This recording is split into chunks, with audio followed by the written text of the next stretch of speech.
morning, everyone. I'm Carla Brigatti. I'm the program coordinator for the Howard Hughes Medical Institute Award in Undergraduate Science Education here at the college. And I've had the great pleasure of working with the ASL Club on campus to bring to campus our very first deaf speaker to Common Hour. Dr. Patrick Boudreault is passionate about language and linguistics. And this makes sense since he's fluent in 4 of them.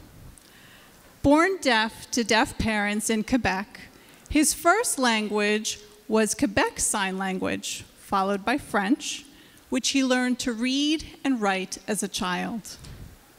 He became quadrilingual with the addition of English and American Sign Language, or ASL, later in his teens, and he put all of these to good use in his academic career. He earned a PhD in educational psychology from the University of Manitoba, Winnipeg, and is currently at Gallaudet University, still the world's only university specifically for deaf and hard of hearing students. He's a visiting professor with graduate studies and research there. He's a co-principal investigator of a National Cancer Institute grant to develop interventions increasing the deaf community's access to linguistically appropriate and culturally sound materials. And he is the co-editor of the upcoming Deaf Studies Encyclopedia. Dr. Boudreault strongly advocates the preservation and the proliferation of deaf languages. He has witnessed the impact of them and thereby to deaf culture and deaf identity itself with the proliferation of devices such as cochlear implants that potentially impact or obviate the need for them. What will happen to the rich and diverse deaf community as a result? Well, let's explore this issue. And without further ado, please join me in welcoming Dr. Patrick Boudreault to Franklin and Marshall.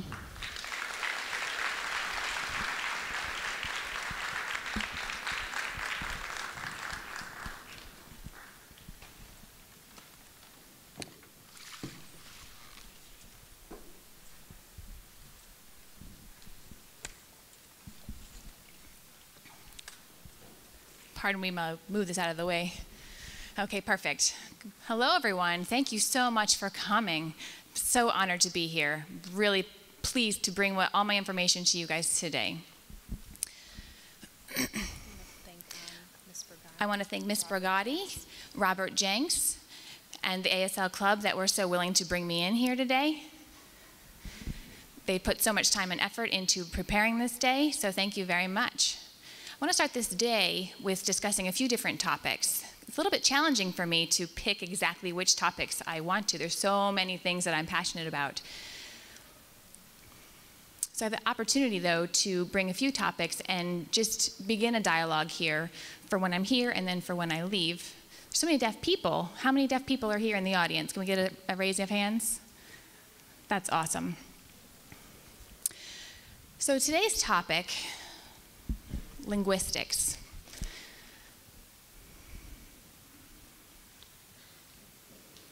America really is the leader as far as deaf access is concerned, as far as language, culture, and thanks mostly to the ADA. That was set up in 1960, so it's been 25 years, and it's been a radical change for deaf people as far as education opportunity. They say that today is actually the best time to be a deaf person in history. And I have to agree with them. It's just amazing to be a deaf person today in America. So you're thinking about, linguistics. What can we predict 20 and 30 and 40 years from now? But before we discuss all of these things, I want to show you a history timeline. Maybe it'll help you guys make a little bit more sense of the things that have happened in regards to deaf culture. You might notice, just so that you're aware, there's a little bit of a time lag with the interpreter as she gets what I'm saying and puts it out to you. That's very normal.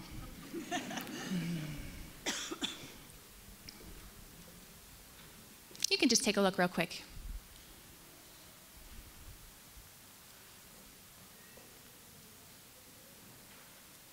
You see the yellow?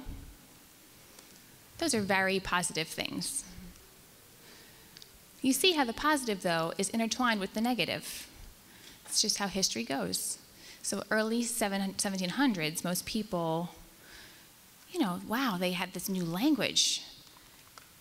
It was fascinating. People were fascinated to learn sign language in Europe. The deaf community grew and developed from this dark place into this new place of language.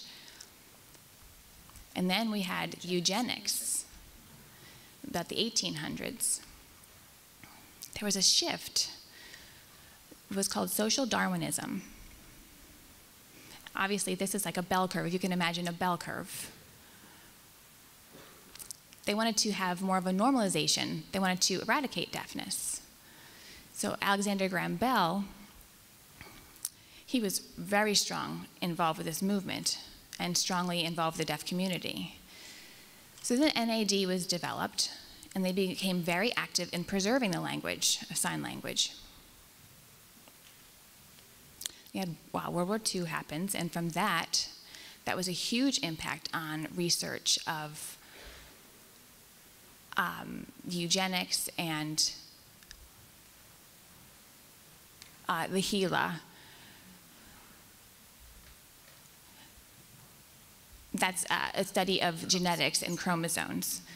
So there's a lot of discussion about euthanasia and research and genetics and how that was going to impact people and impact their lives and science.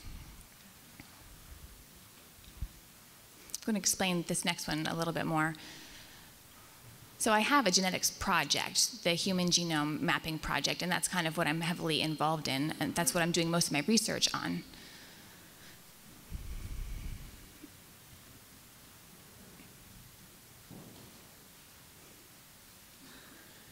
Is the Human Fertilization and Embryology Act in 2008 was what I found was most important, and we're going to go ahead with that. So I picked 3 key people to discuss. I mean, there's so many important people in our history, but I picked 3 people that really had a huge impact on our deaf community. A.G. Bell, I mean, many of you already know, he invented the telephone. He's such a successful person. So strongly advocating for the deaf community and deaf education. He was very fascinating. He was an honored member of the Eugenics Association. So he was heavily involved with that movement. He wrote a memoir in 1884, writing what he found and different concepts regarding normalization. So he promoted 2 different approaches. He had the repressive measure, which means forbidding the intermarriage between deaf people so that we wouldn't have any more deaf children. And then we had the preventative measure, which was more of a mainstream approach to putting deaf individuals into a mainstream school and teaching them oralism with other hearing people. So the first one, repressive measure, obviously didn't work out so well. So preventative measure is what's continuing on. That's the concept that we're still, around us today, and I'll explain that a little bit more. Our next person is Viditz. He is deaf himself, graduated from Gallaudet, and he's involved in NAD in the project of preserving the language. In 1913, he was the earliest person to create a film about the language.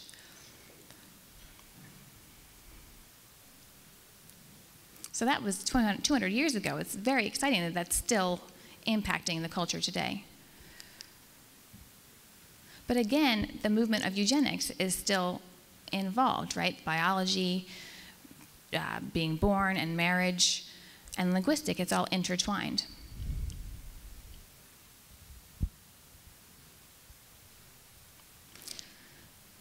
So in socialism and academic research, they realized in 1960s that ASL wasn't a language. So William Stokey, he's hearing, he was hired at Gallaudet University. His major he was English. He didn't know any sign language. He didn't have any idea about deaf culture. So he realized there was no actual standard for the language that deaf people were using. So he was observing, and he thought, you know, if there's no standard, how can we communicate with each other? It was so random. There was no structure. It was just randomly thrown out there. So he researched, and he found that there was patterns, and there was different structures and parts of speech in American Sign Language. So you can see the complexities here in the pictures up on the screen. The hand shape, the movements, the body language. That started a revolution and the shift. And people actually began to accept ASL as a language. And now people follow the linguistical principles and the rules. So what does this mean? If ASL is only 50 years old and has only been recognized as a formal language since then, from the academic perspective, I mean, 200 people have been signing forever, but to finally recognize it as a language, I mean, we still have such an uphill battle today. You know, some people are still resistant to the language and to the deaf culture. I want to put the slides just away for just a second.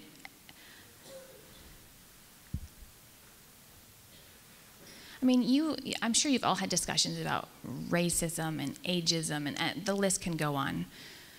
The deaf community has a word, and it's called AUDISM.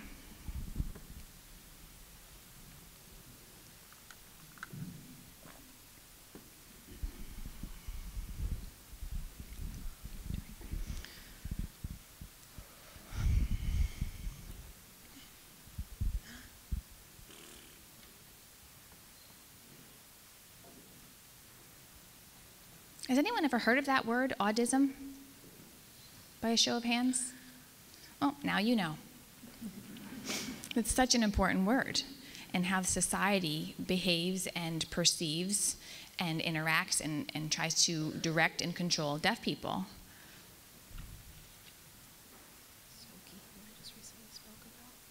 So Stokey, who I recently just spoke about, he created this structure for language and developed this word, then was developed out of it. And they wanted to balance the power from hearing people controlling deaf and just make it a little bit more balanced. So I want to put an emphasis on, you know, if I say hearing, you have to understand I'm not speaking all hearing. Some people say hearing, what does that even mean, hearing? I mean, okay, deaf person, we get what a deaf person is, but you say hearing, what does that even mean? I'm an American, right? I hear. So from a deaf perspective, it's the other people in our society that we compare with deaf. So that's how we compare deaf and hearing.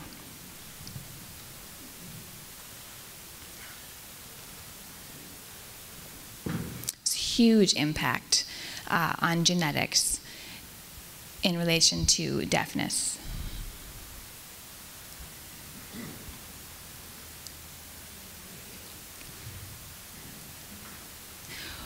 It's this CX, this movement was very popular. It says that 25% of the community out of 500, a huge number, identified about 99?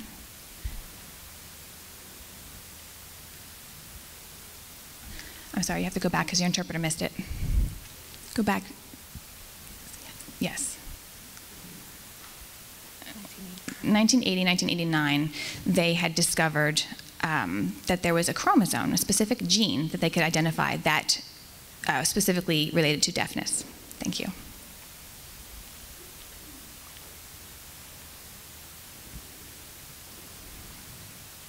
So two things happened. So these couple decided they wanted to have a deaf baby. So kind of think of it as a designer baby. So they wanted to use the knowledge that they had and plan out how they could have this deaf child. So deaf parents often want to have a deaf child. It helps them identify with each other.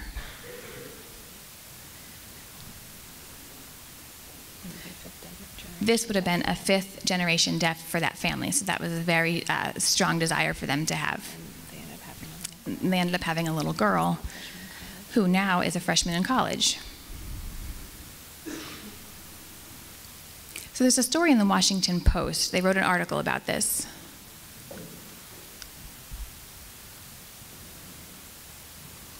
The deaf community's view was, they felt proud and they thought that was a really brave decision, and to the deaf community that made a lot of sense. You know, if you want to have a baby, you want them to be part of the deaf community as well. Often in deaf culture, someone will say, oh, you have a child, is it deaf or hearing? And it's always sort of a proud moment. They say, oh, it's deaf, or they say hearing, and they're kind of like, oh, bummer. It's a little bit odd, I guess. Nevertheless. But you have to remember the cultural perspective and how our society was built and developed. There's a view of hearing culture, and there's a disability. I'm sorry. The hearing view it as a disability, and the deaf view it as an identity. So we have to decide where the human rights boundary is, as far as deafness is concerned. Can we just decide, hey, I want to have a deaf child? I mean, can we just decide? Many things can impact that decision. I see a lot of the head shaking. No, you can't just go ahead and decide that you can just have a deaf baby if you want to. But there's a lot of different challenges involved in our society because of autism. A lot of barriers put up by hearing people. So should we have the freedom of choice as far as a deaf baby or a hearing baby and reproduction? You know, then what's next? You're going to want a child with blue eyes. So, you know, of course, blue eyes is not going to change a person's life, but nevertheless, I mean, maybe some people will say blue-eyed people have a better opportunity to get a job. Well, who's to say? But, you know, in China, for example, right, they want to plan to have boy babies. They prefer boy babies over girl babies. So that's, you can see the dynamic and the imbalance that is. You know, they cherish men more than they cherish women. So you see the dynamic that I'm going for.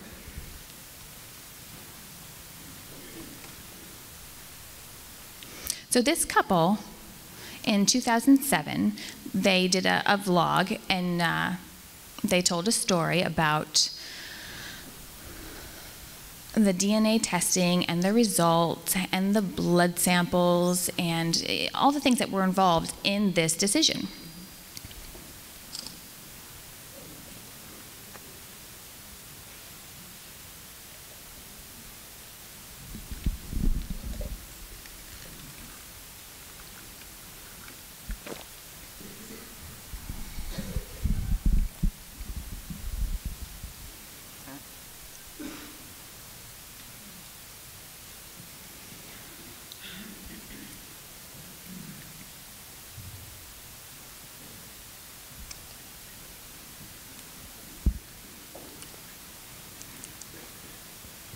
This is incredible.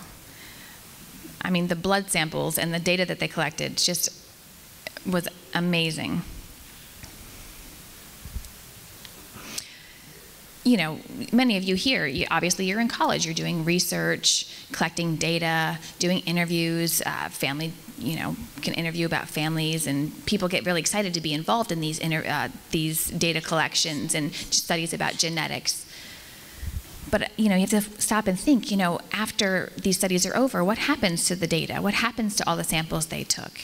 I mean, is it possible they could use that data against me and use it to further their own agenda? And what is their agenda? You know, will they use my blood sample? Will they use my information against me?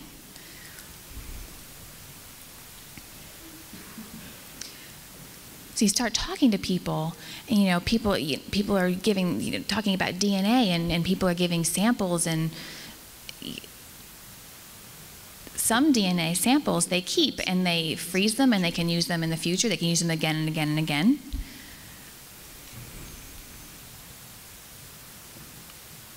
That's why this discussion today, as far as linguistics and the dissemination of linguistics with medical, technical, biological, all these different aspects and perspectives that you need to have as far as linguistics.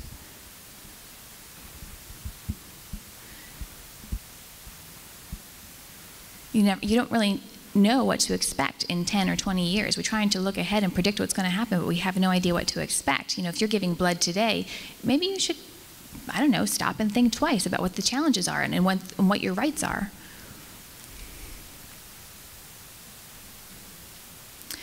That's where my deaf genetics project comes into play. I started that in 2006. I can go into a little bit more detail a little later. Let's finish up with this slide.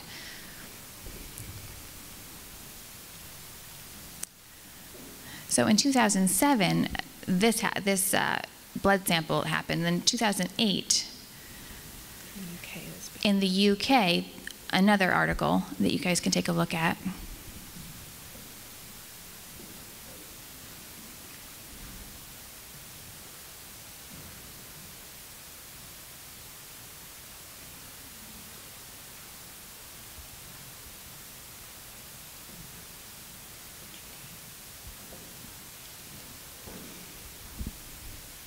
I feel like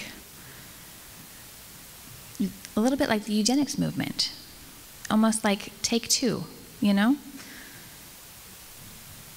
Here we are in the 21st century. I thought that this problem has been done. It's over. People have accepted it and moved on, but it's sort of history repeating itself. And why is it different? Because we talk about diseases or problems. People say, oh, it's a cost to the society. We have to deal with this problem that we have. So again, suppose we built our world around sound or around sight. How do you plan? What does the system look like as far as technology? Does that mean we'll have problems or issues?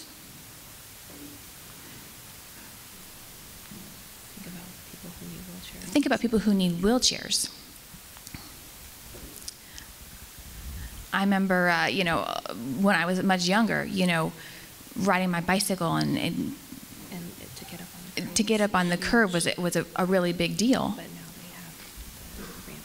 Now they have the ramps for the handicapped to make it easier to get up on the curb. It's a simple concept, but it's how we frame our world and what we cherish and what we want to preserve and the decisions that we make and what our actual priorities are.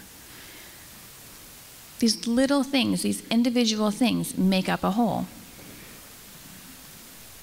So because of this couple in the UK,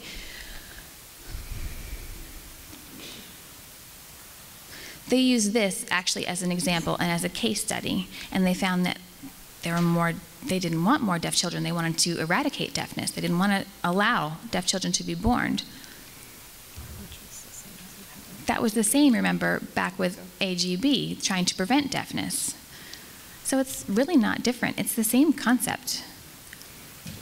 It's a new approach by biology, how to manipulate DNA and screen things and do things according to your own plan.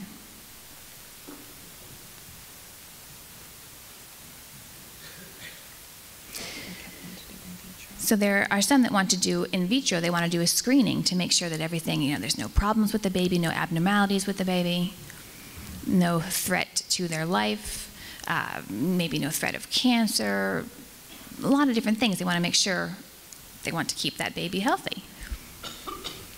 I can understand that. But as far as, they want to include deafness in that too and get rid of deafness as well. And deaf people are like, what does that mean? They want to get rid of this disabled group or what they consider a disabled group, but we consider a culture. So we have power to decide in our own community.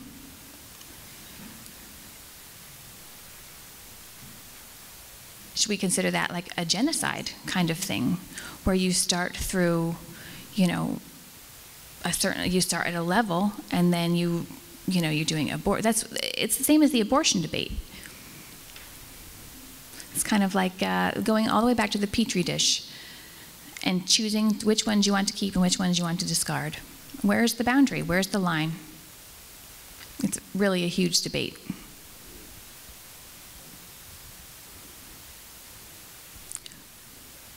Basically, they feel like deaf people as a whole, they don't need.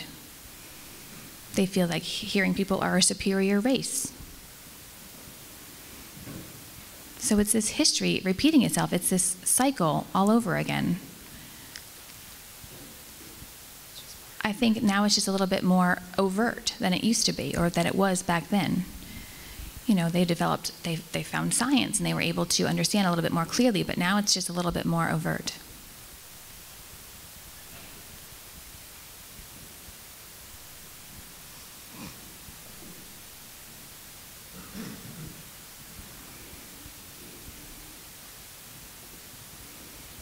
So this is what I'm involved in. This is my deaf genetics project.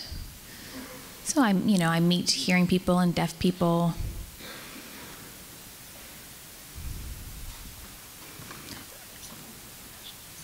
This is involved with the National Institute of Health. And we discuss what to do, how to understand the community, the interests, the gene testing, the chromosomes, the influence that it has, the deaf identity and their perspective. And we try to figure out what all of this means and what the impact is on the community. I mean, it's such an important question. You know, what does that actually mean for deaf people? So I asked the DNA sample, right? We collect the DNA samples, and then what do we do with this DNA samples? How do we control this sample that we have? The research question is identify the positives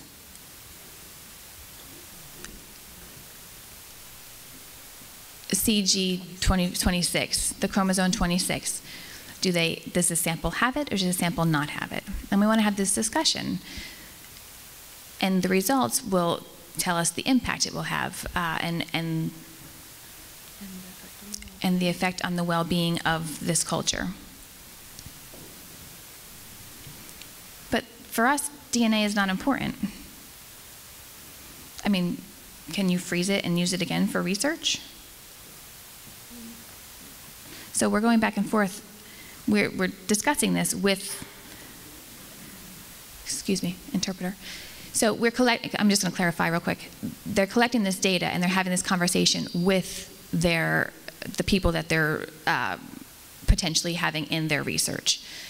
And then they're discussing, what do we do with your sample when it's over? Do we keep it? Do we freeze it? And then we're having this discussion back and forth with those people and making sure that we're clear. So then we agree, we're going to use their sample one time and that's it. It costs $600 per test, $600,000 per test.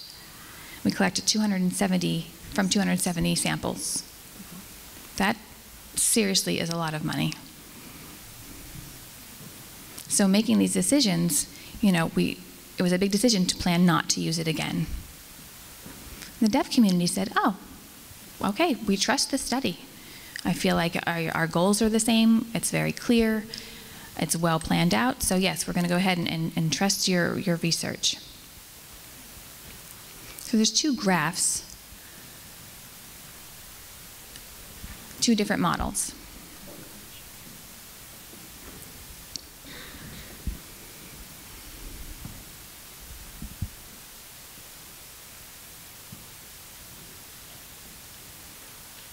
You see here in the yellow, the deaf community is actually not involved. That's the hearing perspective. And on the right, in the green, is more of a deaf perspective, and the deaf are involved. So we're collecting all this data and getting results. Initially, the deaf community wasn't involved, and they thought, how can we get the deaf community involved? So the team decided to have more of a general approach and include some deaf studies.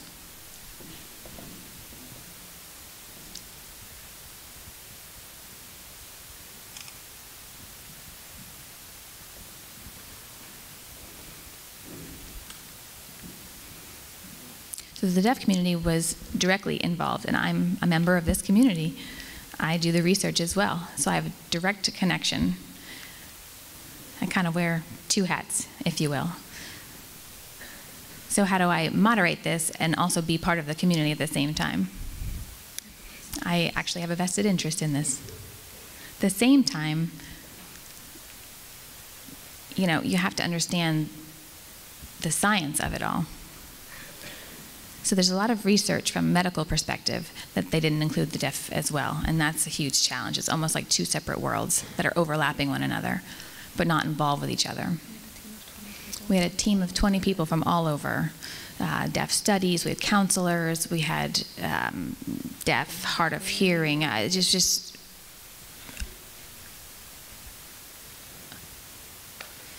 so we're having more published paper, we're developing more articles and whatnot, and then developing this as our project.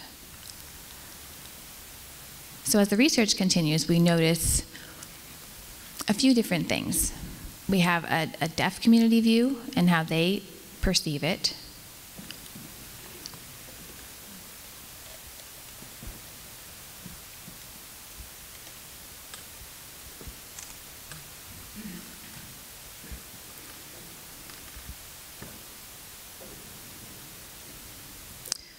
Deaf community feel a little bit resistant. I mean, they feel that history of eugenics. But at the same time, they're motivated to be involved because deaf people, you know, they'll often say to each other, oh, you're from a deaf family. How many people in your family are deaf? Are you first, second, third generation? That's always a little bit fascinating. It's kind of like a commonality between them. You know, children are deaf, it's always a big discussion. It's a little bit fascinating when it's several generations deaf. People will meet me and they'll say, oh, you have deaf parents? And I'll say, yes. And like, I don't really know why they ask, but it's something that they do. It's a typical question in deaf culture. It's something that they really value in the deaf community. It's an identity in itself. The language, the culture, it's an entire identity. So that's why I'm involved with this research, because I see the value in it.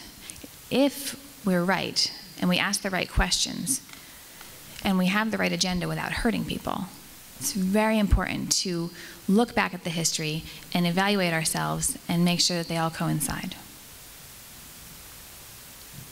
Just a few more slides. I'm going to shift just a little bit to human rights and language rights.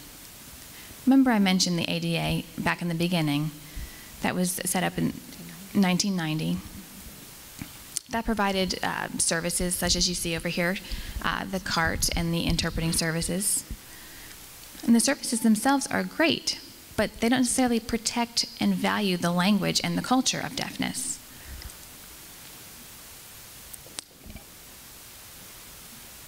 I don't know if they didn't have the ADA, I'm not sure that our culture and our language would be preserved. It's not a written language, you understand. So now 25 years later, since this ADA is enacted, what does it all mean? So with the UN, United Nations, the CRPD, I'm going to show you this.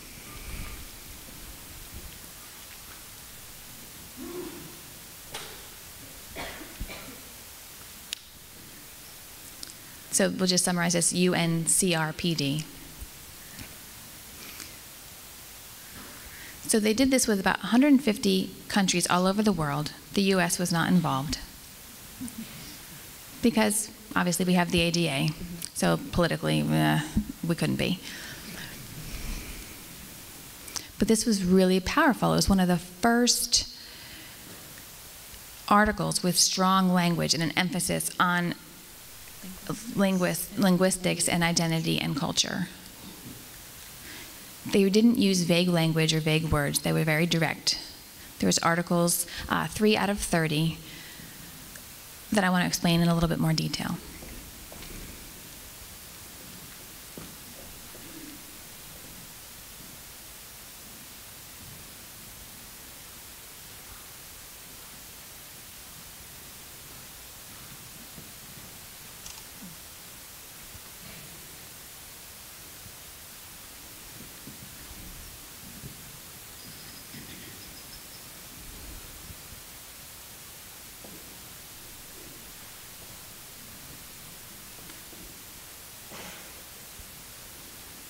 This is really powerful.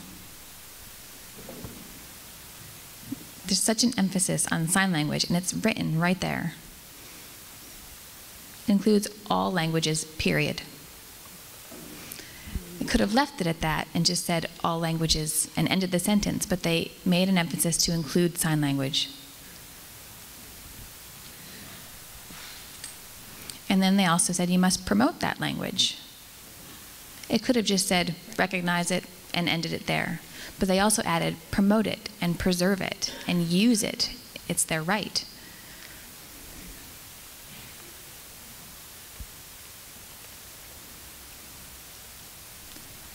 And they had the points of view that people see it as a disability, but then you have to remember it's also seen as a cultural identity. And we want to overlap those two. Before, they were very separate. Really doing a lot of studies, and with those studies we found that those two kind of overlap.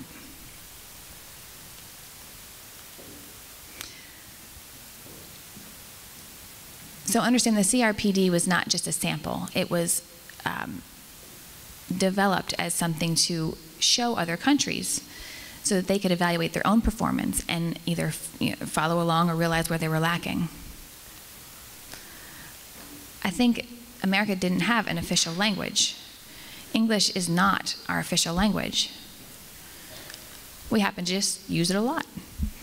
So, and there's, I think, a lot more Spanish speaking, but Spanish isn't our spoken formal language either. So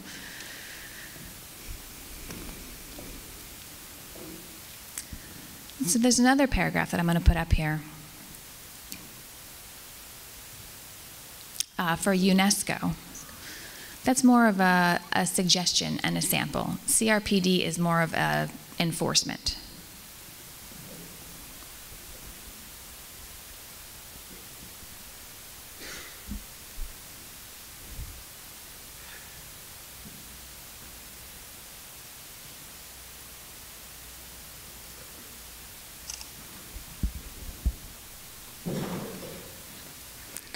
I love the word biodiversity. Love it. Does it mean it's limited to plants? Is it limited to nature or people? Are people part of nature as well? Is it like organic? Oh, it means we're using our brain well. It just has many, many meanings. I love that word. And language is part of the product of our diverse humanity. Without people, you don't have language. Everything is revolving around nature.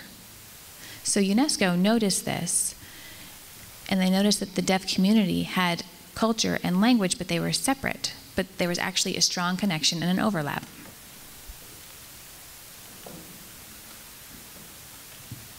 It says here, safeguarding.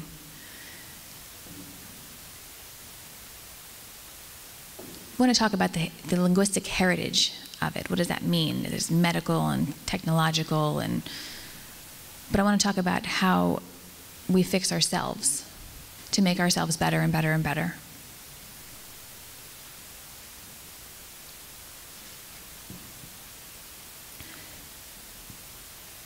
Some say that deafness is a byproduct of not poor planning.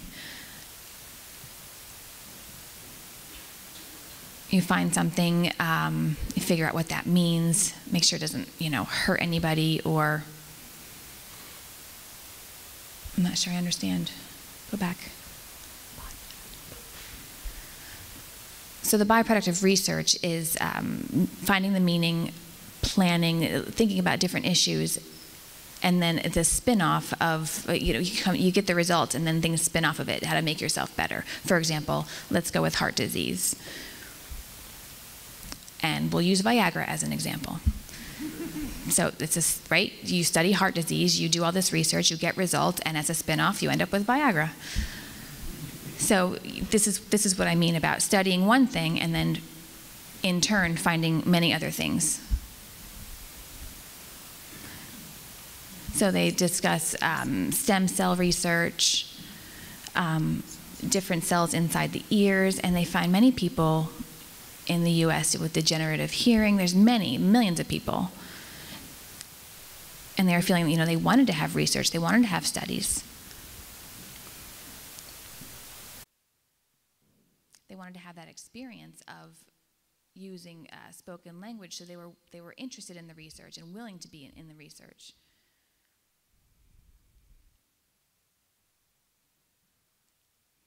But they're also a big concern about eradicating deafness. You have the deaf community that's very concerned with this research. They don't want the deaf culture to be eradicated.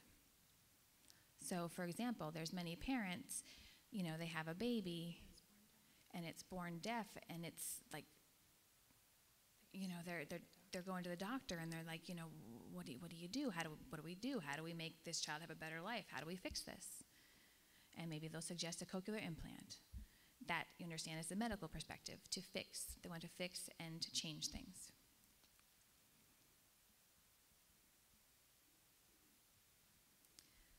So before, they had the PGD in the UK, they did a screening for deafness, and the screening has become way more advanced. So we could, parents could make decisions. Imagine parents find out that the baby's deaf, and they'll say, oh, yeah, we don't want that. We don't want that baby. And then they didn't question that.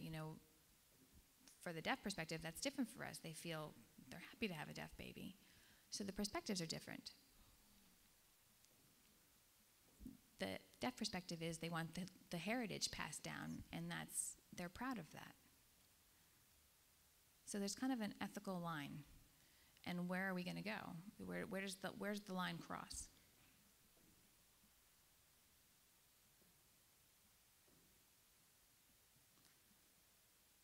So I want to now jump a little bit to ASL and how ASL plays out in the US. It's very popular, and what do I mean by that? People are starting more and more to be fascinated with it. They want to learn the sign language. I'm going to show statistics. These are the most recent statistics from the MLA. This is the language report. They do, these studies over the US, and they have it has different languages and in the areas where they're most used. So I'm just going to show you these statistics. Notice that Spanish is first, ironically.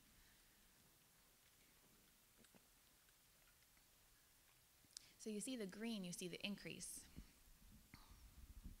It continues to go up.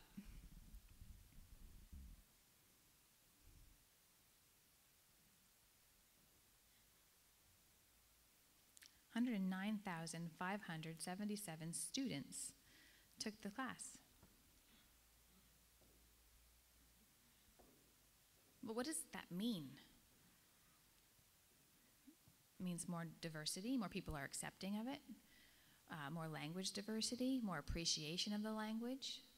They appreciate the differences in modalities, hearing and visual, the different experiences that entails, the sensory perceptions,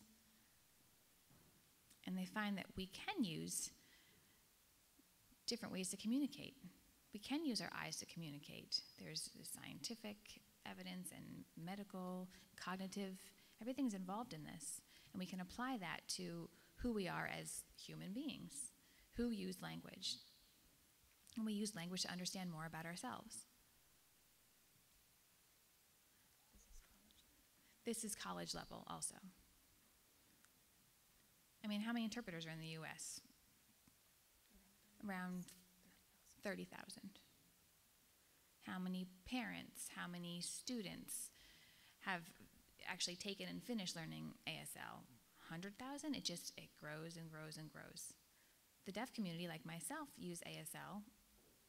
There's about 230,000 roughly. So it's still a strong number. It's a good number.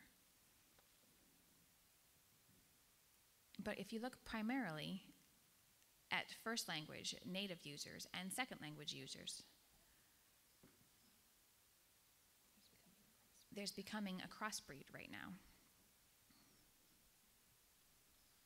that's why I said in the beginning that this is actually the best time to be a deaf person. You know, you don't know what to expect in 20 to 30 years, how technology advances and science advances, what could possibly happen. First language users will be less and less, and maybe we'll have more people who have learned sign language as second language users. Who's responsible for it, though? You know, people should be motivated, right? They continue to learn and have these discussions. I want to show you one picture. It's one of my friends. She's an artist. It's amazing. It's very powerful. You know, many babies, right? The signing, they want to teach their babies how to sign. Hearing babies, it's kind of become a thing, a popular thing. It helps them to communicate better, maybe be less frustrated.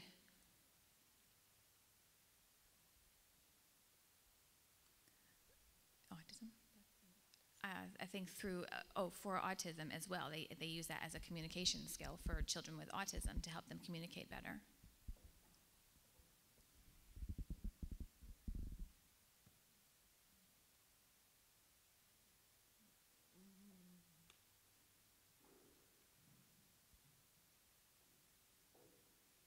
So in the future, does this mean that we're passing, you know, the ADA right now is taking care of the deaf people as a group as far as services are concerned, but in the future, we have to think about the rights as well. And science plays a huge part in our role of the deaf community. So just to summarize, I'm really hoping that this will kind of start and spark a dialogue among you guys here and even after in your classrooms. Take a step back and think about the dialogue as far as the community and becoming involved in the community, appreciating the language and how that language is part of biodiversity and what that actually means. Thank you so much.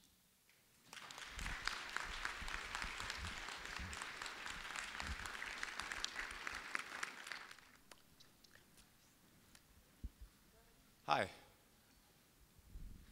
My name's Tyler. I am a senior here. And in my opinion, one of the biggest problems with society today is that people prefer to hear themselves talk as opposed to listen to other people talk to them. So what fascinates me about ASL is that in order to hear someone speak to you, you have to be looking at them and watching them closely. And in order for someone to listen to you speak to them, they have to be listening to you, looking at you. So I guess my question for you then is, do you think the world would be a better place if everyone spoke ASL? Well, there it is. Many people start, discussions and research based on gestures and communication. I've seen, Tyler, you actually were up here asking the question. You were using a lot of gestures, throwing your hands around, using some facial expressions and body language, and that's all actually part of the language. That actually makes your message more important. I think from now on, you all should try to focus on using your body language and how that affects your message. You can communicate in a lot of different ways. Hi, I'm Emily. I'm Italian, so I talk with my hands a lot. So, yay. I was really moved by your word when you said AUDISM. And the past year, I've been really passionate about racial injustices, and I've been trying my best to play my part as a white person in trying to correct that or trying to be a positive part of that against the negativity that's happening. So as someone who is hearing, what can we do to support?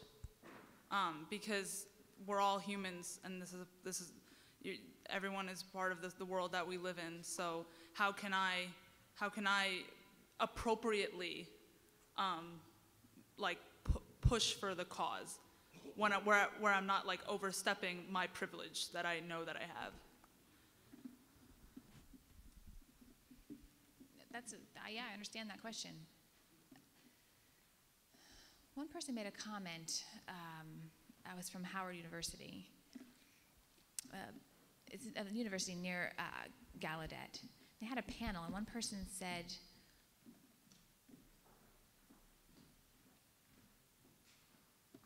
cultural competence, quote unquote, means understanding other person's culture. And the other person said, you know what, that's not the right word. You should use cultural humility. It's a better word. And I took a step back and I thought, wow, I really appreciated that perspective. People are never going to be culturally competent because it's not, you're not in the other person's life, you're not in the other person's shoes, it's not equal. But to have cultural humility and empathy, you know, I mean, you coming today is actually the first step, you know, and being willing to have a dialogue and opening this dialogue, reading more about it, bringing more people to class and having these class discussions, meeting people and working with people, feeling more comfortable with deaf people. You know, people meet someone who's deaf and they feel this uncomfortableness, but if you're around them, you know, you become more comfortable. So I think that's another good way for you to be involved.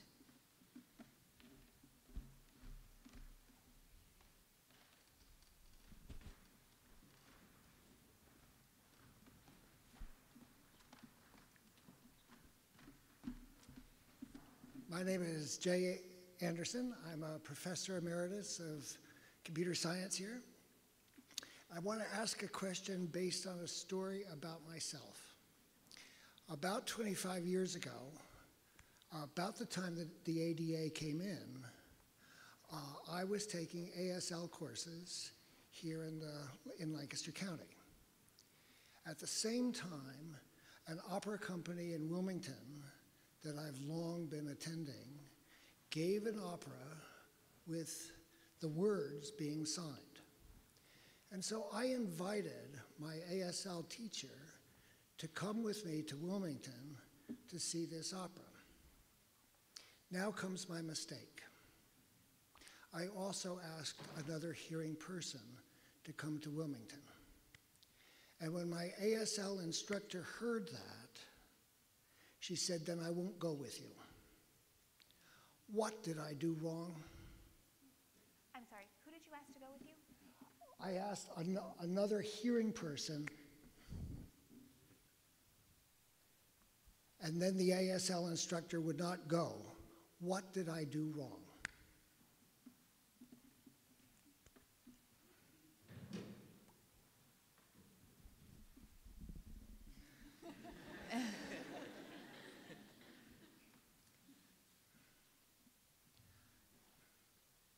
I mean, there's many reasons, I suppose. I don't know the exact answer. Your teacher, I'm assuming the ASL teacher is deaf. Is that the correct assumption? Yes. So I guess going to an opera, I guess it's a little bit ironic in and of itself.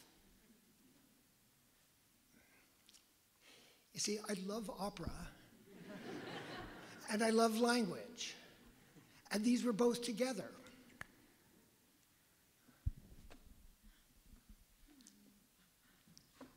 Language is all about the pattern. And music as well has a pattern, but language also has a pattern. I mean, you know, you like science and the meaning behind science, and all this linguistics has science, so they're compatible. I mean, there's all just different modalities. I'm not sure exactly what happened with your friend and your teacher.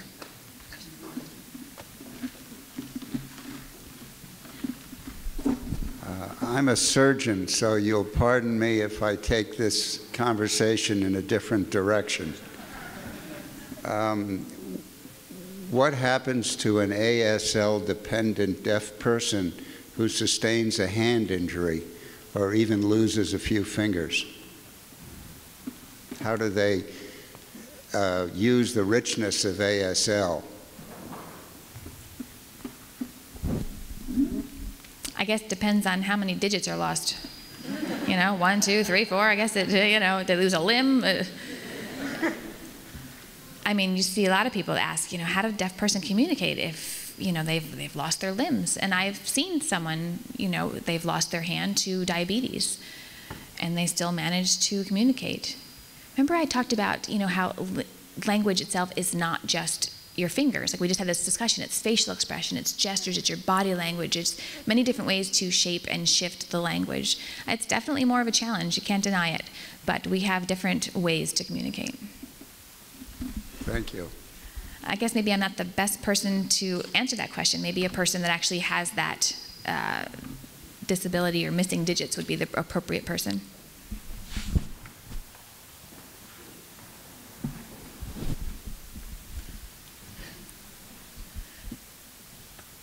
So in reference to autism, they did a Gallaudet study with hearing and deaf mixed together, and they had a discussion. And they have come to the agreement that they can't solve autism.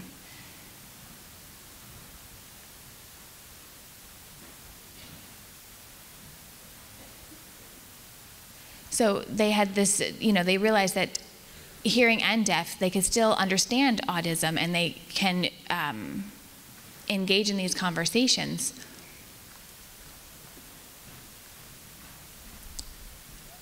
I'm not sure. She said that Gallaudet is still working on this study in reference to autism and that they're not sure what the result is and if it can be solved. There's a lot of issues revolving around autism. It's something that's very difficult to capture and study, and is it something that's vague and elusive, or is it overt? Popular example of it is I had a chat with a young deaf person, a college student. We were discussing the deaf experience and them being deaf in a hearing family, what that was like to grow up, how they communicated. And many families, they have well-meaning and they have a good heart, and they'll try to gesture and learn to sign, but it's very superficial and it's very, they call it home signs. And they feel like the deaf person feels like they're lost. And that you see that message again and again and again, where your hearing family does not strive to communicate skillfully with their deaf child. And that was a huge impact on me.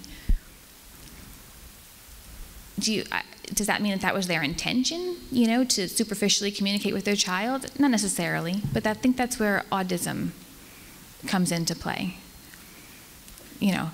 Some are obvious things like, work discrimination and not hiring a deaf person. That's very overt. But the more vague way of looking at it is, what the intention is behind it. Is there empathy? It's the same thing as racism and ageism, and we still discuss these things at length. There's race issues. We've had those since forever. There's been different movements, but we still struggle with it. So I think it's just an ongoing process. Hi, I'm Ailey. I'm a sophomore. So you grew up with Quebecian Sign Language, and now you have learned American Sign Language. Are there similarities like there are in languages between, like roots of words or general motions, or are they different because of how they were developed? ASL and Quebecian Sign Language, it's called LSF. That's, I guess, easier to separate it. It developed more in North America and had its own changes. Canada was, the English-speaking use ASL, but there's a different variety. Just like hearing would have different dialect, sign language as well has different dialect. So as people, shifted where they lived, depending on their schools, their environments, their backgrounds, their politics, whatnot, that would dictate in how maybe their language would change and their dialect would shift. But I think I would say like maybe 40% is shared. I don't know the exact percentage, but I would go with 40%. There's, between ASL and maybe a sign language that would be further away, that might be completely opposite. But the languages that were, English speaking and French speaking that were close together and moved further apart would be a little bit closer. In '87, the American School for the Deaf in Harvard, that's where I think, that's almost 200 years, and there was a big language shift there. Hello. You see a lot of discussion about diversity in popular culture, and I'm wondering, I couldn't call to mind a portrayal of the deaf community or the use of ASL in popular culture, and I'm wondering if you see that as a problem or whether that's important. Popular culture is, you know, you mean like TV shows? Is that what you mean? Yeah, I think it's been supportive. I think it's cool. I think it's interesting to see the increase. I don't know if there's so much of a negative. I guess it depends on how it's portrayed. That would depend on how the deaf community would see it. I guess depend on how it would be portrayed. I mean, I lived in LA for a lot of years. I've seen a lot. I've seen more than you can imagine. So you know, it just depends on how it's portrayed and how it's come across. I think it's much better now, better than, you know, maybe 50, 60 years ago. It gives something for people to look at, you know, to embrace deaf culture. You know, now you have deaf actors, and then you have the situation of a hearing person playing a deaf actor. That might be a little bit of a different situation, and that's what I mean about how it's portrayed. You know, it's kind of like a white person playing a black person. It's just not appropriate. So deaf people have that point of view on a hearing person playing a deaf person. So, I mean, you have to think about which is more important, I guess, ethics or having the language exposure. That's a huge discussion as well. That's a huge debate. Someone wrote a book about Hollywood, and they did an analysis of how deaf were portrayed in Hollywood. If you're interested in that, I can give you that information.